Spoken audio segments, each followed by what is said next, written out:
नमस्कार साथियों, आज हम इस वीडियो में बात करेंगे सर्जरी सब्जेक्ट के बारे में। वेटरनरी सर्जरी के कुछ इंपॉर्टेंट पॉइंट्स और कुछ इंपॉर्टेंट डेफिनेशन है जो मैं आपको इस वीडियो के माध्यम से बता रहा हूं। तो साथियों, वीडियो को पूरा जरूर देखना। चैनल पर नए हो तो चैनल को सब्सक्राइब कर बेल आइकन जरूर प्रेस कर देना।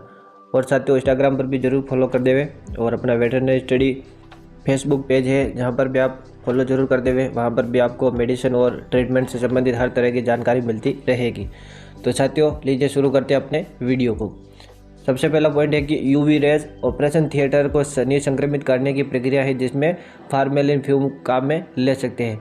यानी कि कहने का मतलब कि ऑपरेशन थिएटर को संक्रमित करने की कौन सी प्रक्रिया है जिसमें फार्मेलिन फ्यूम काम में लिया जाता है, तो वो यूवी रेज अल्ट्रावायलेट जो किरणें होती है उनका उपयोग करके ऑपरेशन जो थिएटर होते हैं ओटी उनको निसंक्रमित किया जाता है जिसके अंदर फार्मेलिन फ्यूम का उपयोग लिया जाता है।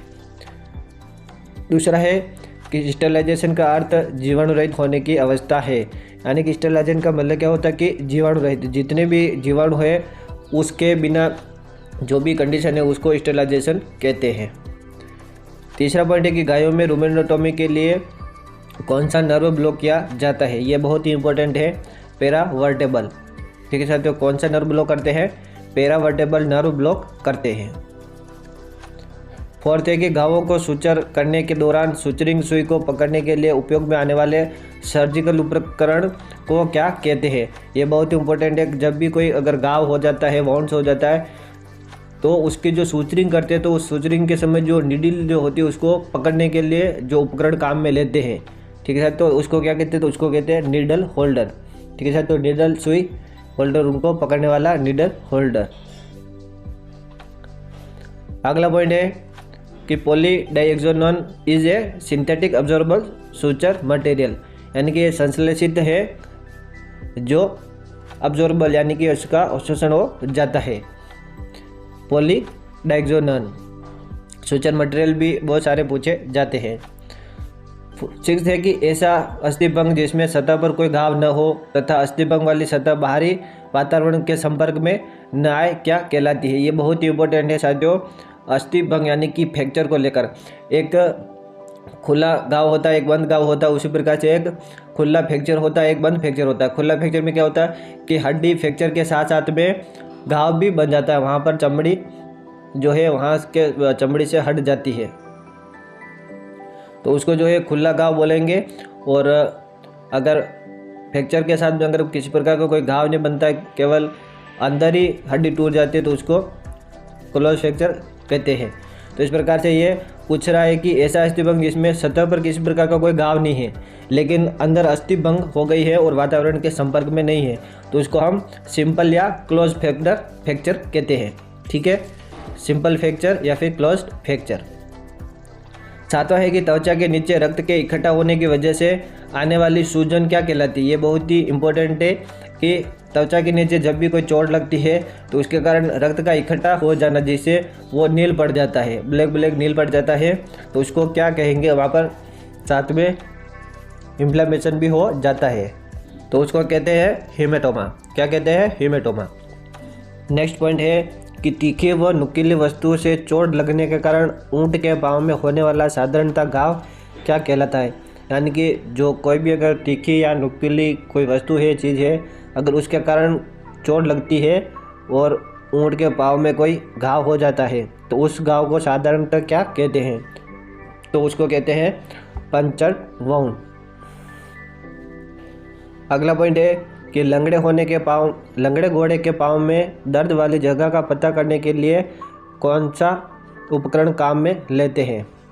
यह भी बहुत इम्पोर्टेंट है कि अगर कोई घोड़ा लंगड़ा है और उसके पाँव में दर्द है तो उस दर्द वाले जगह का पता लगाने के लिए कौन सा उपकरण काम में लेते हैं? तो वो काम लेते हैं हुप टेस्टर। हुप टेस्टर काम में लेते हैं।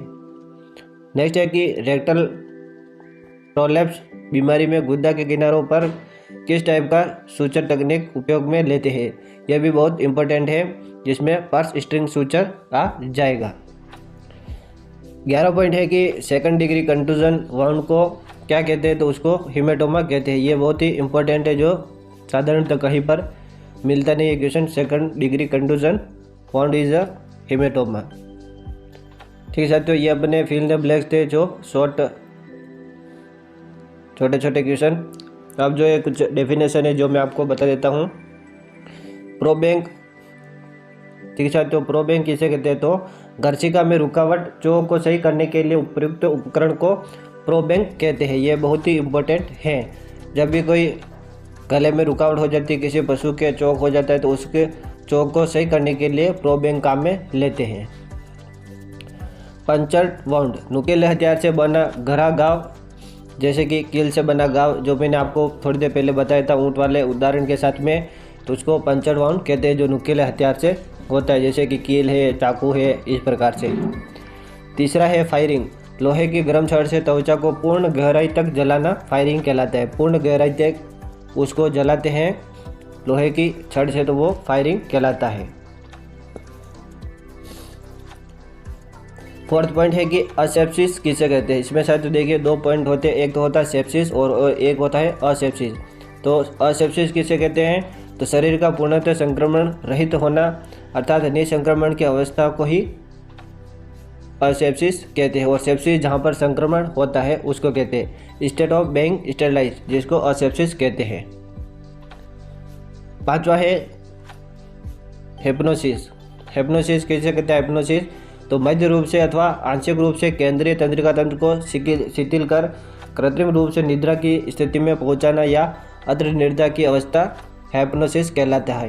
यानी कि शरीर का अर्ध निद्रा में हो जाना, निद्रा की स्थिति में पहुंच जाना, जिसमें कृत्रिम रूप से ये किया जाता है। 6th पॉइंट है कि कोल्ड स्टेरिलाइजेशन किसे कहते हैं? तो निसंक्रमण की केमिकल मेथड को ही कोल्ड स्टेरिलाइजेशन कहते हैं। केमिकल मेथड जिसमें केमिकल यूज लिए जाते हैं। 7वां है स्प्रेन। एक साथ होता है स्ट्रेन, एक होता है स्प्रेन। तो स्प्रेन जो है वो लिगामेंट या जोड़ों में खिंचा हुआ स्प्रेन कहलाता है। लिगामेंट जो होते हैं या फिर जॉइंट्स जो होते हैं, अगर उसमें किसी कारणवश खिंचा हुआ जाता है तो उसको स्प्रेन कहते हैं। किसी भी जॉइंट पर चोट लगने पर यदि जॉइंट के साथ लगे सहयोगी लिगामेंट टूट जाए या नुकसान हो जाए किंतु उनकी निरंतरता बनी रहे, उस दिशा को जो है मोच कहते हैं। यहाँ पर मोच भी पूछा गया है, स्प्रेन मोच। अगला और लास्ट अपना पॉइंट है 8वां कि पर्स स्ट्रिंग सुचर। इस प्रकार के टाँके शल्य चिकित्सा में खोखले अंगों की गुहा या मुंह को बंद करने अथवा छोटा करने के काम में लिया जाता है। जैसे कि यूट्रस है, वल्वा है, एनस है, अगर प्रोलेप्स वगैरह होता है तो इस प्रकार से उनको बंद करने के लिए या फिर चौड़ा करने के लिए, छोटा करने के लिए ये काम में लिया जाता है पर्स स्ट्रिंग सुचर। तो साथियों, ये वेटरनरी सर्जरी के कुछ इम्पोर्टेंट पॉइंट्स थे जो मैंने आपको वीडियो के माध्यम से बताए हैं। आशा करूँगा कि आपको हमारी ये वीडियो अच्छी लगी हो, तो लाइक, कमेंट एंड शेयर जरूर करना। मिलेंगे नेक्स्ट वीडियो में अच्छी जानकारी के साथ में, तब तक के लिए धन्यवाद एंड थैंक्स फॉर वॉचिंग।